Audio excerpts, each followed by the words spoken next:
Hello, everyone, and welcome to Ami Sites. Today, I should introduce myself first. I'm Lynn Ozer, the president of Multi-Funding. My co-host, Ami Kassar, is off and away somewhere. We never know where he is. But today, I am so lucky to have the opportunity to interview all by myself, Ben Herman, the CEO and co-founder of Mad Fish Digital. Ben, welcome. Thank you for having me, Lynn. I'm so excited. I can't wait to hear all about how you started this company. And I also have to know how you got the name because it's very catchy. But that won't be my first question. We'll get to that. Ben, I want to hear all about how you got to be the founder of Madfish. So, what did you do first? You must have gone to school of some sort and tell us what you studied, what you were planning to do, and how you got to where you are. Take it away. Yeah, I was a computer science major in the early 2000s. So, late 90s, early 2000s, and ended up getting a job in market research before I finished my degree all the way. So I kind of dropped out of school to get a job. I was pretty hungry and had a really good opportunity, and they moved me up to a new big city, and that's how I got to here and be here in Portland, Oregon. Oh, And good. yeah, so I was working in market research. I thought that would be my career forever, but then I started seeing a lot of opportunity as the internet was really coming into full swing. Oh, yeah.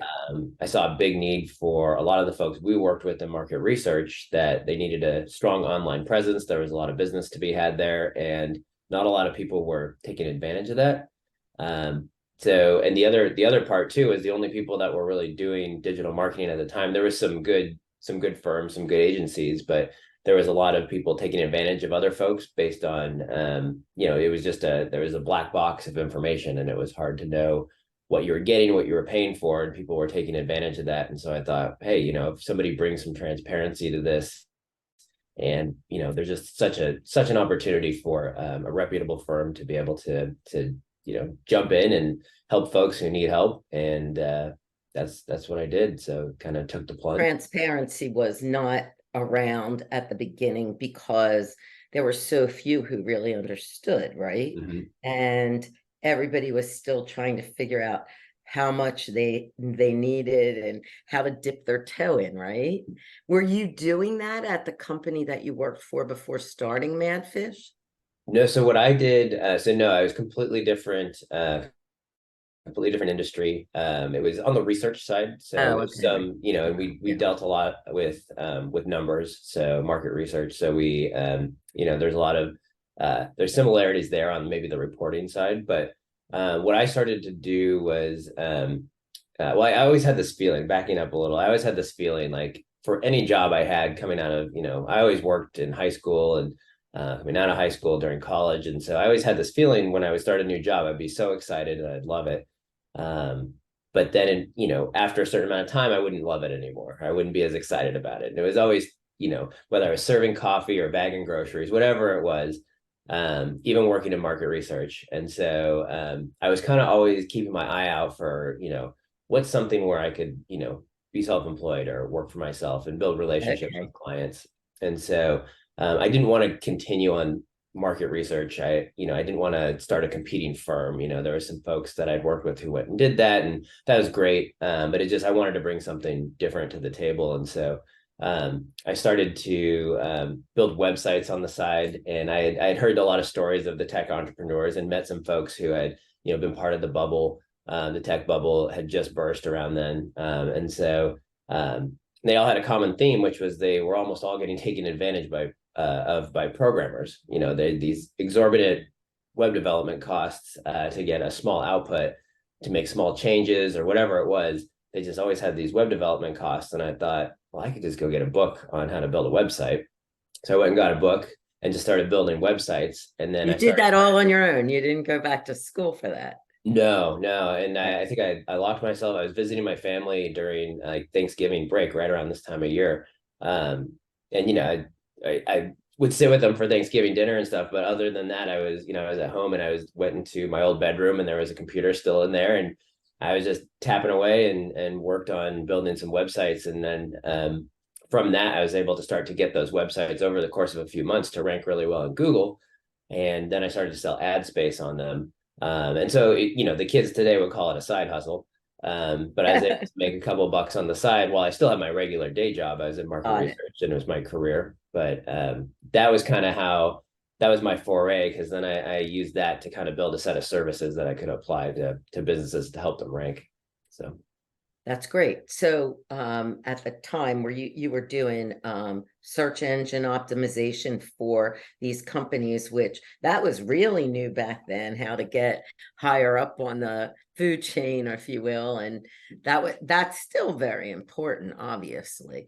oh, yeah. So when did you take the leap of leaving your day job to being a full-time Mad Fish digital company? Yeah, good question. So I started building those websites in about 2003, but I didn't leave my job till 2006. And coming out of 2005, as I remember it very clearly, it was December 2005, and my now wife at the time, we were dating, and we've been dating for about a year at the time, and she kept telling me like, hey, like you should go back to school and finish your degree. You should just, you're really smart. And she had a lot of confidence in me, and maybe more confidence than I had in myself. And I had started to build a small client base on the side of, people that I had been helping with their websites, and then they recommended me. And then I was, starting to build up a small group. And I had some friends that had started a web design company that I'd grown up with. And so then we had some synergies there and some partnerships. And so I was making a couple dollars. And so I thought, if I should go back to school, I know that's important.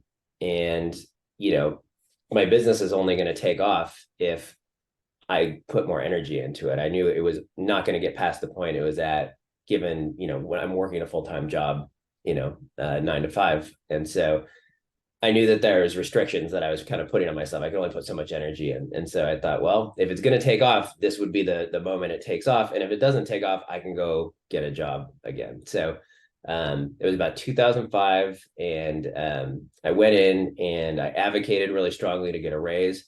I got like a 10% bump, and I was like, okay, this is great. And about 2 weeks later, I wrote a very nice letter, and I put in my 30 days notice, and I just wanted to end on a high note. And yeah, so that was kind of how I took that plunge. So it was about April of 2006. With community, am I going to pay the rent? But it slowly, I was able to make it pencil. So That's so great. So you went to school also while you were starting your company. It says co-founder. Do you have a partner? I do. My wife, Oh, awesome. Corey Herman. Yeah. So so about 2006. So April 2006 was kind of the official, like one of the official moments of like putting the energy in. I did community college for a while to kind of round out the nooks and crannies of the 2-year program for computer science. And then it was just getting really intense on the work side. And she came home from her job one day. So about 2007, she came home from her job one day, and I think she had been passed up for a promotion, and she had a really great career. And and I just looked at her and I was like, hey, look, you convinced me to quit my job, and it's like the happiest I've ever been. And I've got this business going, and like, our rent was all of like $600 a month at the time. And like, it was low costs. Right. But I was very happy. And so then I was like, I see you not being happy, but you convinced me to have confidence in myself. So I think you should quit your job. And we'll figure it out, because we're figuring it out right now. And she had some things she wanted to do, like write a book and take some time to herself. And so she quit her job, and as we were like over the course of a few months, I think one morning I woke up and I heard the little bell that QuickBooks makes as you're like adding stuff in, because I had like bought the software but never set it up. And so she had set it up and was like balancing the books. And then she had, we started talking that morning over coffee, and she was like, hey, you're brilliant. You can get all these websites to rank. People love, working with you, but you're terrible at customer service. And, I was more the engineer mentality. And she's like, can I help in any way? And I was like, yeah, I would love it if somebody could keep in touch and communicate with the clients, because I that was not my strength at the time. And so she started carving out that section of the business. And so we kind of carved out two separate areas of the business. And by 2008, we were hiring people and renting office space heading into 2009. So yeah, we kind of carved out these two sections of the business. So yeah, I would have been a freelancer if we hadn't. So that's an interesting time period that you're talking about, 2008, 2009. Sort of the world, the economy fell apart. So Yeah. how did that impact you as a new business? It was scary, but I think it's, we were naive enough to yeah, we pushed through it. Like, I don't know, like, you don't know it's that scary. Like, we weren't super affected because there's little ways we were affected, but not like, our book of business for clients grew a lot during that time, because that was also the big shift in marketing, where people were spending money on things like Yellow Pages, and Yellow Pages were charging more and more and more. Then all of a sudden somebody like me shows up and it's like, well, you could pay me $500 a month and I'm going to have you ranking on the Yellow Pages of the 21st century. And yeah, I mean, it was a no-brainer. And so we started to get larger and larger contracts as we were able to kind of like hone our services, at our, build our team. I mean, the biggest struggle that we had at the time was we'd found a condo that we wanted to buy downtown, and the rules changed on, I think, the financing in 2000. It was like right around October. I think we had made our offer like 2 or 3 days before the big market implosion. And then like over the course of the next couple of days, it was the lender calling us. It was like, well, things are a little tight. And then all of a sudden, like the rules changed. All right, there's no way we're lending to you. And I remember we were at lunch and we were hurt. We didn't get the place that we wanted, but we ended up actually getting a better place Of course you a couple months did. later. So it all worked out. But yeah, it was little things like that. And it was like a lot of moments where like, should we be scared? It's like, I don't know. We got, we were doing okay. So it wasn't too scary. Did you hire people during that time? Freelancers, yeah. Freelance.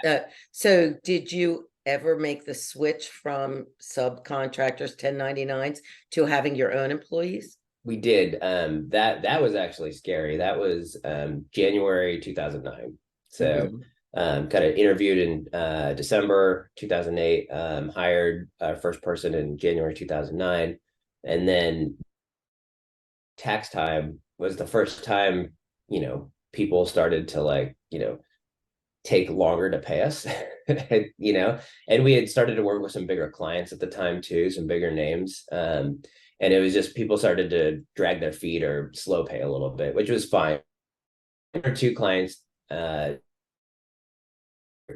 distinctly, there was a couple of folks that we've been working with who maybe one person took about 9 months to get caught up. But that was the time. It was like that April was the first moment I had where it was like, oh, did we make a mistake? Like, should I have stayed as a freelancer? Like this is scary because we've got people in payroll. I've got rent that I've got my name on a lease for. And now we just didn't worry about, we were at a size where we didn't have to worry about the finances as much. And, as long as rent was covered. And then all of a sudden it was like, you're dipping into savings because we haven't gotten paid on stuff and you're trying to be nice about it. That you're going to get paid, but I think our taxes were due also. So it was a high stress, but so up to that time, you had not used outside financing at all. You never. had self-financed. Self-financed, So yeah. were you considering getting a credit line at that point, or you didn't want debt? I didn't want debt. I had multiple people throughout, like between about 2007 and 2009, clients that we worked with and vendors and people offered to invest. And I was always very flattered, but I thought, if they're willing to invest in me, if they're offering me one, I'm probably worth 10. So I want to, I don't want to give up too much right now, but I also respected the fact that it could go away tomorrow. That was kind of my mentality back then too. So, yeah, that's always the difference, is having investors versus debt. right. And the investors, it's a different kind of scenario, plus that you're giving up control no matter what. So, or some degree of future profitability and so forth. So you were considering that. So you just didn't go that route and you were able to make that leap, right? We were, yeah. And at another, just kind of on that note, the company I worked for previously for 5 years, where I thought my career would be forever, with, Mhm. in market research, they had investors. And so I got, as I worked up in the company and got to, work alongside the CEO for a little while, um, yeah, I got to see firsthand kind of the stress that created. And on one end, it was like, yeah, we've got to get sales, and we've got to do a great job for the clients, and like do what we said we do, and just knock it out of the park. And on the other end, there was the investors. And so it was this whole other ball game that were almost two competing interests. And so a lot of decisions get made, and I just watched so much stress, and I thought, I will forever take slower growth rather than have, if I have a bad quarter, I'm going to sleep just fine. Um, and maybe, I watched the company get investors and skyrocket their growth. Like I understood the benefit. But for me personally, it was, I wanted to build a business, but I just also wanted it to be mine. And so it's my wife and I's, and that feels really good. And so it feels like we can make decisions for ourselves, and we can make mistakes for ourselves and Right. learn from them, and not have, a group of people that could take it away tomorrow, or, have Right. me make a decision that might not be beneficial to the company. Sleeping at night is so important. And the idea of what, you made that decision. So you made the decision to do slow and deliberate growth. We see a lot of times where the goal is to grow. Mm-hmm. And sometimes that growth doesn't, the top line grows, but the bottom line doesn't. And Right. when you're a tightly held company like you are, the bottom line makes a difference. So that's where you make your money. And so it's kind of interesting to see what priorities people put on top line growth versus, keeping it the profitability level the same. So did you ever have to use debt at all, or do you have operating credit lines? I mean, when you get bigger, managing the cash cycle, like just like you said, you knew Mm-hmm. you were going to get paid. It was just a question of when. So Yeah. that's exactly when a line of credit is good. You get it, and it keeps your expenses being paid at the time you want them, instead of holding off people on your end because somebody else isn't paying you. Right. Yeah, I mean, strategically, we have a few debt instruments that we Yeah. we use now, just given Right. our size. So we do Right. like a line of credit, and then we bought our building, so we own that. Mortgage. So You have a there's a mortgage. Mhm. payment there, yeah. And Yeah. yeah, there's been one or two. I think there was one time we took a really small loan to like pay down a credit card that had been used to pay for like a client's advertising spend, and it was getting slow paid. So that interest was adding up. So we've used debt in a few little areas like that, Right. but really strategically, and we try to limit it as much as we So can. you definitely watched your growth and grew within your capabilities of doing that. So how many employees do you have now? We're at 20 right now. Wow. Okay, so fast forward to the pandemic. Mm-hmm. What did Yeah. that do? How did that affect your business? Uh, I mean, yeah, it was really interesting. So, I think all of us in early March, I mean, at first there was a big impact to our sales pipeline, because I'd been flying to places and going to places and meeting with people, and a lot of relationship building in person. So yeah, all of a sudden March hits, and I think there was an EO event that day, and I was actually the learning chair, and so it was like I showed up, and it was like just a low attendance, and I was like, oh, I think people are taking this really seriously. And it was like a couple of days before like the big government shutdown. It was like the Thursday Uh, before the Monday where it all hit the fan. And so yeah. um yeah, so it got a little awkward. And then over that weekend, it was like I heard of companies that were like, hey, we're going to open the door Monday and just let a lot of we're going to downsize. We're not dealing with this again.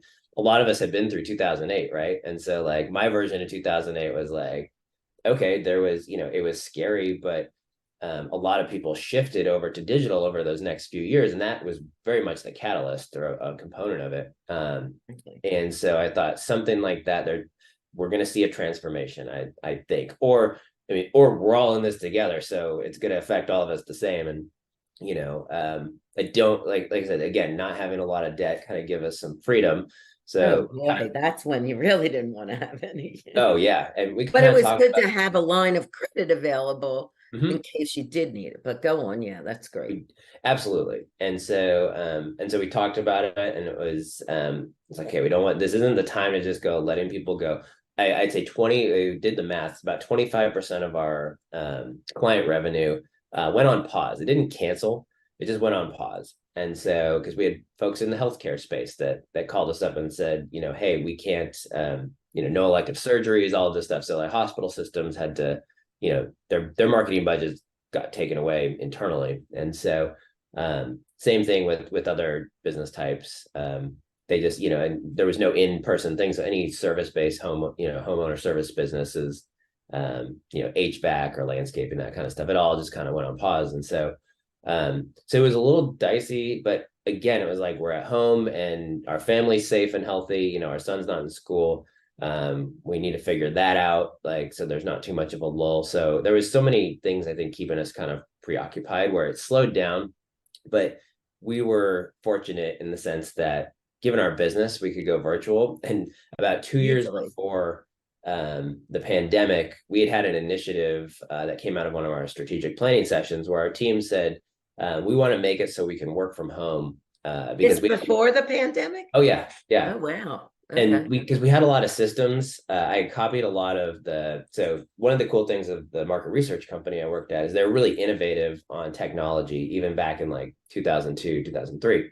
Right. And so I adapted a lot of the concepts that I learned there to our business. And so with the latest technology, which was much, much better today than it was, back then. And so I had like a VPN, and we had servers, and we had all these different things for file sharing that were as optimized as they were going to get. But our team was like, these are slow and they're clunky. And so it was like, okay. They had this initiative of being able to work from home, because once or twice a year we'd have like a snow day here in Portland, where like it Yeah. snows, like everything clouds, so it all shuts down. We still have to get client work. We have clients around the United States, around the world, but yeah, moving a file from your house to the office over VPN was really slow. So anyway, so our team came up with these ideas, and I had another friend that showed me his infrastructure. He's big in the IT space, and he was showing me how he had decommissioned all these servers. And so we adapted those two things and moved a lot of services to the cloud.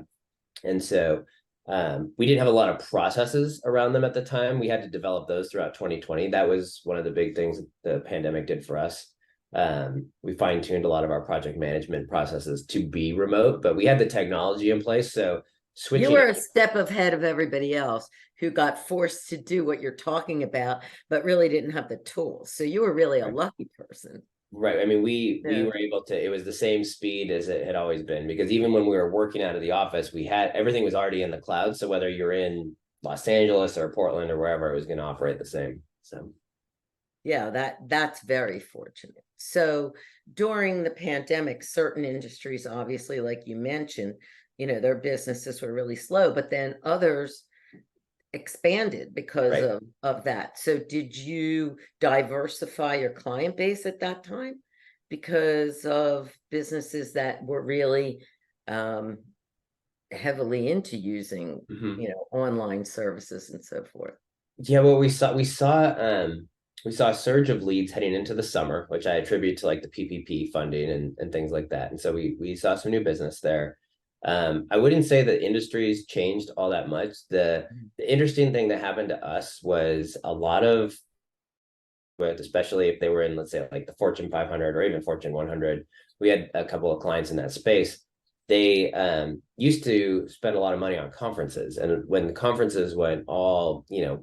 away in 2020, they had extra budget, and so those budgets all went to digital. So we did see a big surge, which was positive on the revenue growth because March and April was like, what are we going to do? And by the end of the year, we're like, okay, this was a good year for financially, aside from it's bittersweet, right? Because COVID was Right. terrible, and and the aftermath, and um yeah, but the downside to all that is, because we're also you were that was I remember very distinctly because it was the election cycle was coming to a head there in November. Sure. Right. Um, one person quit, I think, in like a week before the election.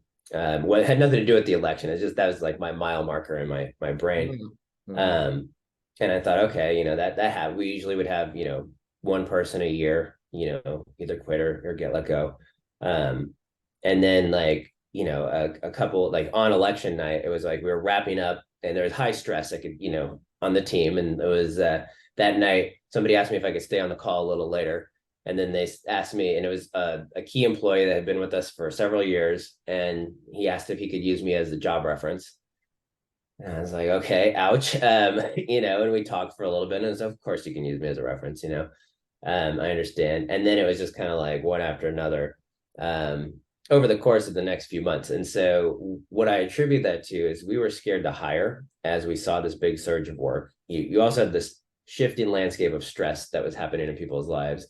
But really, it got really intense, I think, for, we put a lot of stress on employees during 2020. We expected a lot. We were all just trying to survive, but we maybe, I didn't understand it until we were coming through it. So I look at like we burned people out, and because people were quitting without having a job lined up. Some people did, some people didn't, but I'd never seen that before, where people were just like, I'm out, like I'm gonna go sit at my parents' house for the next couple months and figure things out. And that was heavy, Right. and so that was a big shift in 2020, coming out of 2020, heading into 2021. But knock on wood, we do a lot more and kind of built up that side of the business to make sure we address employee mental health. And we have a person dedicated to the employee experience on our team now, coming out of that. And so Wow, this that's year, yeah, interesting that you did that. A lot of businesses had issues with employees leaving, lots of them. I mean, we noticed that there was a lot of businesses that because of the money that was out there and the unemployment and the additional unemployment, people were making more money by not working, right. depending on what it was that they were doing. But I assume that at some point that would have to end. So was it just a brief period of time? You weren't alone in losing employees, but it's awesome that you went to the extent to figure out how to make them happier at work. Yeah, I mean, so much of just the industry we're in is, it's disrupted on a regular basis. Like Google makes an algorithm change and we got to figure it out. And they don't really just like change it and give you a little manual on it. They're like, oh, hey, over the next 2 weeks, you're going to see some changes. And it's like, oh, good luck. And Mhm. so, yeah, it was fascinating. So we kind of talked about it internally. And we're like, okay, this is a part we haven't really focused on too much. We always are so focused on, results and client services. And those are key. Like we got to pack up and go home if we can't do those. But the employee side is equally important. And we always, it was always part of in our DNA. We worked really hard to take great care of employees, and we're really proud of the work we did. Mhm. But again, that had to be adapted and shifted a little because the landscape shifted on, I think, business in general, just the way people looked at jobs. We were now hiring. We had only hired in Portland, and then all of a sudden, we're able to tap into this immense talent pool across the United States, across the world. And so we started to do that, but then it's harder. You've got culture connections that are not as, we used to get Sure. together and do potlucks and all these things that's not the same over Zoom. And so we had to adapt on the employee side for sure. So. But it sounds like that was something that actually improved on the way out of COVID for you guys. Absolutely. And So, so I still miss the in-person thing though, personally. yeah. I know. I mean, a lot of us do miss the in-person thing. It's really special. I know in our company when we get a chance to all be together, we are on Zoom a lot, but people just don't go to the office anymore. And I think that that's not in every industry. There's discussions about that, but I know like my daughter started her career working from home. Mm. And so for her to go to an office is like, and I keep saying, oh, but you're missing so much. That was such a big part of my life was work and the social aspects and so forth. And they get used to like doing their own thing and whenever they want, and they could work, in the morning and then not, and then work later and then not, it's really, I think it's a huge socialization change. And I still think and especially in a business like yours, collaboration is really, Oh yeah. really important in creativity. So I'm sure you miss that. Yeah. Absolutely. And I think it really just puts the emphasis. It's something that like I learned it in EO 10 years ago. Just when we got into different personality tests and different things and understanding it's like the science of management and science of people and how we work together and interact. And I do believe that when it comes to like the remote work, there's certain personality types that thrive under the remote work, and there's certain personality types that thrive in the in-person. And so it's kind of aligning those two. To the business needs, Right. right? Because some businesses in our space are all in person, and we just opted to do. We still have an office for people to go in. We still a group of us get together, once a quarter, and then more there's a lot of some of the local folks here in Portland get together more often. And then we'll do a big retreat this year with the whole company and have everybody in one central spot and do a few days and that'll be really good. But yeah, it definitely, I think it comes down to personality types too. That's It's an not a one interesting size point. fits all, you know? Yeah, for sure. But again, the advantage for you is that your talent pool is Yes, not Portland, it's the world. So that exactly. gets you diversity in lots of different ways Right. um, for you. So now that we're sort of like out of that and on, what is your biggest challenge today?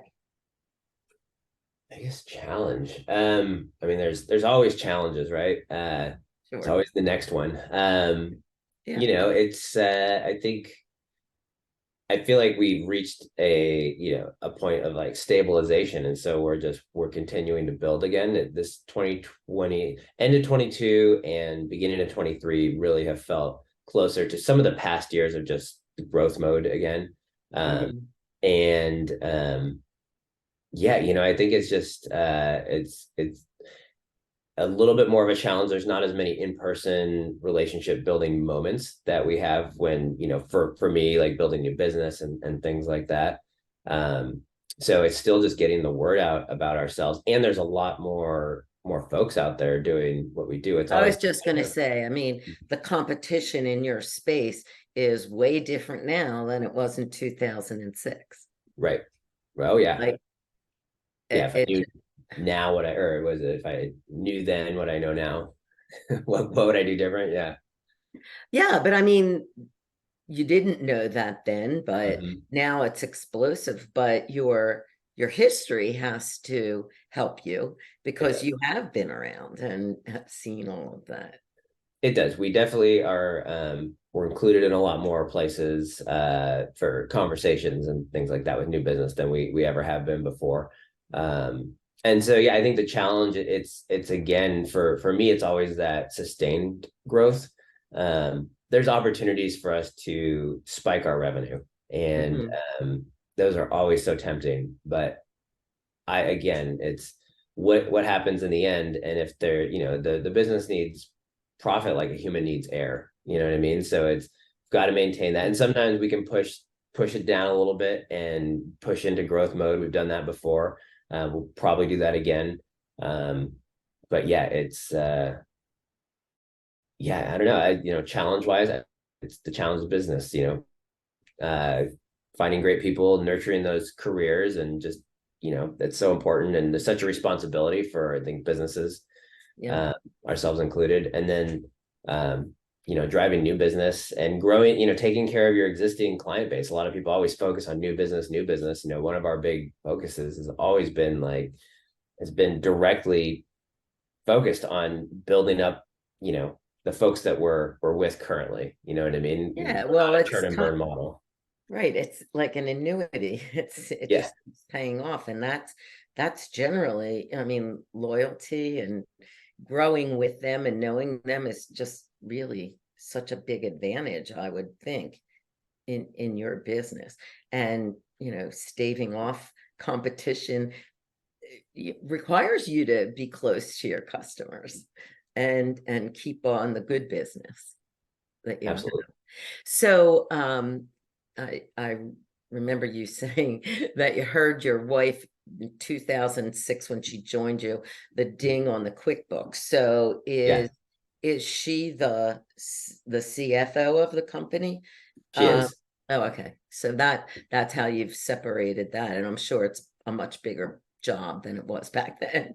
Yeah, she heads up a lot of our financial strategy and Right. I mean, we've worn different hats over the years, or Mhm. multiple hats. And so she's headed up and helped build out like our client strategy team. And now that team has got its own management layer and they're amazing. Yeah, and I've sat in on some teams too. And so yeah. That's great. Um, and do you have an outside accounting firm too, as We do, well? yeah. Yeah. Yeah, so that, yeah, I would figure at that point. And and so what keeps you up at night? The the competition? Not the competition, innovation, that's how I'm still, it's how we're talking today, right? It's like we can't be doing the same thing we did yesterday, but we also have to be responsible and smart and test things before we just do them, right? So, yeah, it's I think innovation is always the thing on my mind of like, and my team, we've got an amazing team, our VP of operations, they temper me a lot of times of like, because I could show up with ideas for days. Um, and I, again, we have to stay the course on a lot of things. So it's finding that balance. Balance, yes. Yeah, like maybe small little innovations that we could do every day or like every, week that lead to larger things Right. rather than trying to just, eat the whole elephant in one bite. So Right. So what would you say is the number one or two benefits that in growing your business from being in EO? oh wow. I mean, you get that shared collective knowledge of all the things to avoid that you didn't know you were going to need to avoid. And not all of them, but a lot of them. Right. And a lot of people early on, people would say, oh, I could quantify my EO membership to this dollar amount, or I got this much of benefit. And I thought, oh, you got sales, or I don't know what it is that you got exactly. And then as I kind of had different moments and, whether it's people presenting or people that I could call and ask questions to, I started to avoid a lot of pitfalls. And that I would 100% attribute. Like, I don't know that I could quantify it based on any type of sales volume because it's, it's so much, we put our shields down and our swords down. It's that safe place to Right. collaborate. We're not selling. The being able to not fall in the hole multiple times has helped a lot. So I'm grateful for the experience shares and all of the knowledge that exists out there and Yeah. connections too. I mean, I met some amazing people and yeah, it's how I know you guys. It's how I was in Philadelphia. It was like, multiple business owners just opened their doors to us. It was amazing. And that's EO. So Yeah, I've learned so much about that from Ami, so and his opportunities there.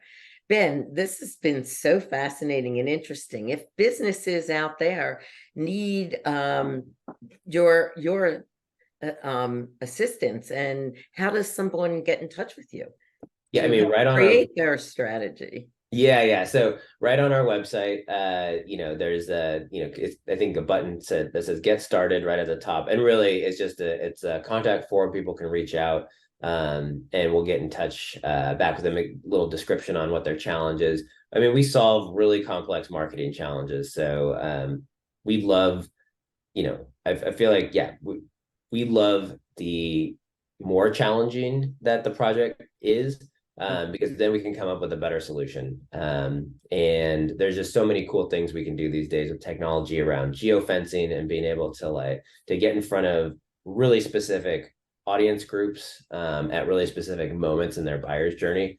Our team knows all those things, and whether it's the latest SEO tactics or the latest PPC tactics or design strategy or content marketing, our team is really in the know on what's working.